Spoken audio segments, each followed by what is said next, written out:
brought to you by Palvi Agrico. आता शेतीसाठी जे काही लागणार ते घरपोच मिळणार, तेही मोबाईलच्या एका क्लिकवर. आपण जेडीएसचा जो एक्झिट पोल आहे तो सुद्धा एकदा पाहूया. भाजप शिवसेनेला इथे सुद्धा सलग तिसरा एक्झिट पोल की ज्याच्यामध्ये सहज त्यांची बीएमसीवर सत्ता येऊ शकते. 127 ते 154 एवढं भरभक्कम बहुमत जसं इकडे राज्य सरकारमध्ये काहीसं मिळते तेवढंच बहुमत तिथेही मिळताना पाहायला मिळतं. त्या तुलनेमध्ये मात्र शिवसेना, युबीटी आणि मनसे यांच्या पदरी निराशा आहे. 44 ते 64 जागा त्यांच्या पारड्यात येतील.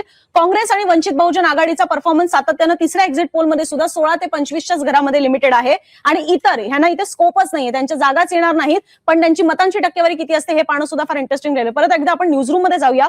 ज्यांना म्हणजे सरांकडे माहिती आहे, सरांपासून सुरुवात करूया. सलग 3 एक्झिट पोल इतकं क्लिअर म्हणजे वातावरण हे मुंबईतलं जाणवलं का की भाजप आणि शिवसेनेच्याच बाजूने सगळं वारं वाहत आहे आणि ऍक्च्युअली ठाकरे बंधूंचा करिश्मा आता मुंबईत राहिलेला नाही?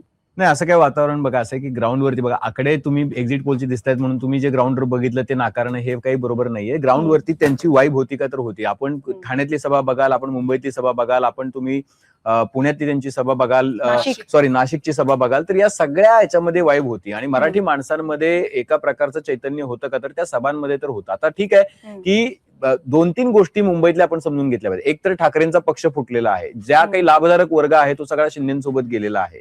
ज्या पद्धतीचे रिसोर्सेस आणि ज्या पद्धतीनं इलेक्शन लढावी लागते ती ताकद जी काय म्हणू इन्व्हर्टेड कॉमा मधली ती ताकद पूर्ण शिंदेकडे आहे. दुसरी महत्वाची गोष्ट अशी आहे की या सगळ्यानंतर ठाकरेंकडे जे लोक उरलेत, आता असं आहे ना की तुमचे सिटिंग 50 नगरसेवक गेले, त्याच्यानंतर तुमच्याकडे जे लोक उरले त्याच्यातून तुम्ही तो पक्ष उभा केलेला आहे. दुसरी महत्वाची गोष्ट अशी आहे की तुम्ही कितीही नाही म्हटलं तरी त्या पॉकेट्स मधल्या नेत्यासोबत काही लोक त्याचे जातात. तुम्ही काही एकटा जात नाही ना, म्हणजे केडर घेऊन जातो तो 10, 15, 20, 25 जे काय 2000, 5000 असेल तर तो घेऊन जातो. आणि हा सपाटा जो होता याची भीती तर भाजपला पण वाटलेली होती शिंदेनी जे केलं त्याची. त्याचं कारण असं आहे की ज्यावेळेला विधानसभेमध्ये शिंदेना काय जागा मिळाल्यानंतर उपमुख्यमंत्री पद दिलं, त्याच्यानंतर शिंदेना कळालं की आकडे हेच सगळं आहे आणि आपल्याला आकड्यांवरती खेळायचंय. म्हणून शिंदेनी 1, 2, 3, 4, 5 असं करत करत 125 नगरसेवक त्यांच्याकडे आले, ज्यांनी 2007ची, 12ची, 17ची निवडणूक लढवली होती. आता त्या सगळ्यांसोबत गेलेलं केडर आणि त्याच्यानंतर आपण बघतोय की गेल्या काही काळामध्ये ज्या पद्धतीनं लाभधारकानं त्यांना लाडकी बहीणचे पैसे, बाकीचा लाभ, बाकी प्रत्येक नगरसेवक जो आला त्याला निधी, आपण बघितलं की लेव्हल प्लेइंग फील्डचा विचार आपण इथं केला पाहिजे. तुम्ही सत्ताधारी असलेल्या पक्षांमध्ये आपण ती बातमी बघितली इंडियन एक्सप्रेसची, 99% निधी सत्ताधारी पक्षांच्या आमदारांच्या आणि काय नगरसेवकांच्या वॉर्डामध्ये खर्च केलेला आहे मुंबईमध्ये.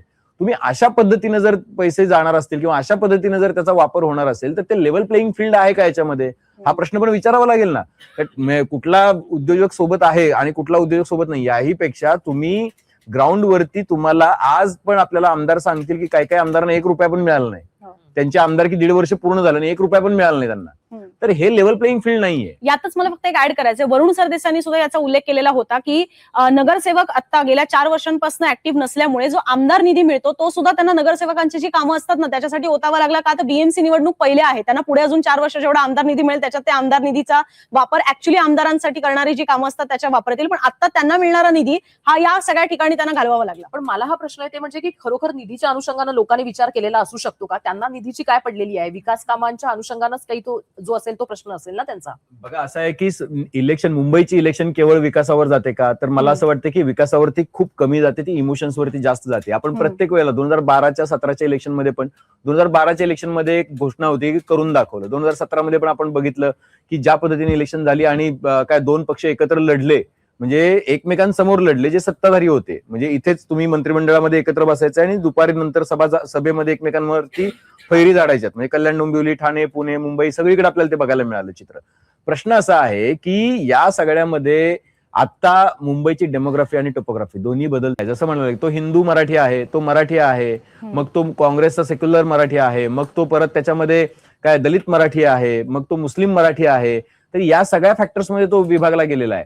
आता ज्यावेळेला तुमची मतं इतक्या मोठ्या फॅक्टर्समध्ये विभागली जातील त्यावेळेला ती केवळ अस्मितेशी धरून राहत नाहीत आणि म्हणून मग त्याच्या पुढे जाऊन तुमच्या जवळचा कोण, वॉर्डामध्ये माझं काम करून देणारा कोण, इथपर्यंत मग ते सगळं जाऊन पोहोचतं.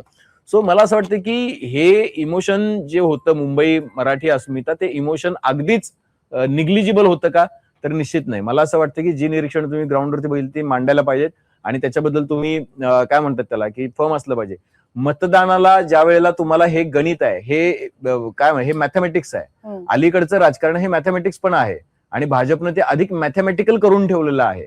म्हणजे तुम्हाला या इथला एवढा मतदारसंघ टार्गेटेड, एवढा ग्रुप, यांचा हा नेता, अशा पद्धतीचं ते राजकारण आहे. तर त्याचा फायदा होतो ना. मला असं वाटतं की जे काही 40 मतदारसंघ आहेत ते त्यातला वॉर्ड आहे त्याचा मेजर चंक मिळालेला आहे. प्लस गेल्या वेळेला जे 82 होते त्यांचे, त्यातले 40 जे होते ते मराठी बहुल होते, की जे मी आता जसं म्हणालो की खूप मोठा वर्ग मराठी जो आहे तो भाजपचा मतदार झालेला आहे, तो शिफ्ट झालेला आहे भाजपकडे. तर त्यातला तो वर्ग पण त्यांना जॉईन झालेला आहे.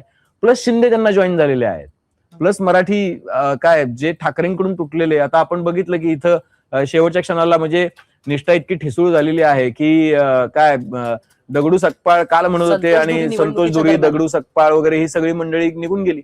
बघा, हे पक्ष विचारधारा वगैरे वगैरे हे फक्त एका लाईन पुरतं आहे, ती एकच वर्ग त्याच्या पुरता आहे. बाकी सगळं खालं विसविशीत झालेलं आहे. बाकी मला संधी मिळणार का, मला तिथं जागा मिळणार का, मला पद मिळणार का, मला पैसा मिळणार का, याच्यापर्यंत ते येऊन ठेपलेलं आहे. आता मग तसं नसतं तर भाजपनं पुण्यामध्ये आणि पिंपरीमध्ये एवढी भरती केलीच नसती. म्हणजे मुद्दा असा आहे की तुम्हाला निवडून येण्याची क्षमता म्हणजे काय. मग भाजपच्या त्या कार्यकर्त्यांकडे क्षमता नव्हती आणि यांच्याकडे राष्ट्रवादीतून गेल्यानंतर त्यांच्याकडे क्षमता आली असं आहे का? असं नाही. म्हणून हे मॅथमॅटिक्स आहे, ते पण आपल्याला समजून घ्यावं लागेल. म्हणून शिंदेंनी जोडलेली मराठी मतं, मराठी झालेली हिंदू मतं भाजपला जी मिळालेली आहेत, आणि परप्रांतीय आणि उत्तर भारतीय आणि ती मतं, तर हे जे 3 फॅक्टर्स आहेत, मोठा एक चंक, एक हार एक मोठा तयार झालेला आहे, जो त्यांच्या गळ्यात जाऊन पडलेला आहे आणि ज्याचा आकडा 154, 127 ते 154 इथपर्यंत दिसतोय. म्हणजे भाजपनं शिवसेनेला सोबत घेण्याचा जो अट्टाहास ठेवला होता, त्याचं मॅथमॅटिक्स जे आहे ते भाजपनं याच्या आधी केलं होतं आणि सर्वेच्या अनुषंगानं म्हणजे त्यांचे जे इंटरनल सर्वे आहेत तर ते वर्क होताना इथं पाहायला मिळाले. मला असं वाटतं की बघा, तुम्ही सगळ्यांनी, आपण सगळेच, म्हणजे तुम्ही म्हणा आपण सगळ्यांनी आपण बघितलं की मुंबईमध्ये मात्र तुटतंय असं कधी झालं नाही. चाललंय, चर्चा चालू आहे, भाजप चर्चा चालू नाही, होणार 100%. काही जरी झालं, 2-4 जागा इकडे होणार. मग असं का नाही झालं दुसऱ्या कुठल्या शहरामध्ये? पुण्यामध्ये कसं काय तुटलं, नवी मुंबईत कसं काय तुटलं? तिकडे भाषिक पोलरायझेशन माझं म्हणणं असं आहे की भाजपची गरज इथं जास्त आहे. इथं गरजेचा प्रश्न आहे. भाजपची मुंबई शहरामध्ये गरज आहे. शिवसेना, तुम्हाला कोणतरी एक पार्टनर, मराठी पार्टनर असल्याशिवाय भाजप पूर्ण सत्ता मिळवू शकत नाही. जर शिंदे नाहीये त्याच्यातून वजा करा शिंदेना, आणि शिंदेची मतं वजा केली तुम्ही, तर भाजप स्वतःच्या बळावर मुंबईची सत्ता आणू शकते का? नाही. मराठी माणसाशिवाय इथं सत्ता होऊच शकत नाही. मग ते शिंदेची शिवसेना असो, ठाकरेंची शिवसेना असो, ठाकरेंची मनसे असो, काही असो, पण मराठी माणसाशिवाय भाजपला मुंबईतली सत्ता हातात घेणं शक्य नाही. म्हणजे इथून पुढच्या निवडणुका सुद्धा मराठी अस्मितेच्या मुद्द्यावर लढवल्या जाऊ शकतात आणि पक्षांना ती समीकरणं साधून या गोष्टी कराव्या लागणार आहेत, हे यातनं स्पष्ट दिसतंय.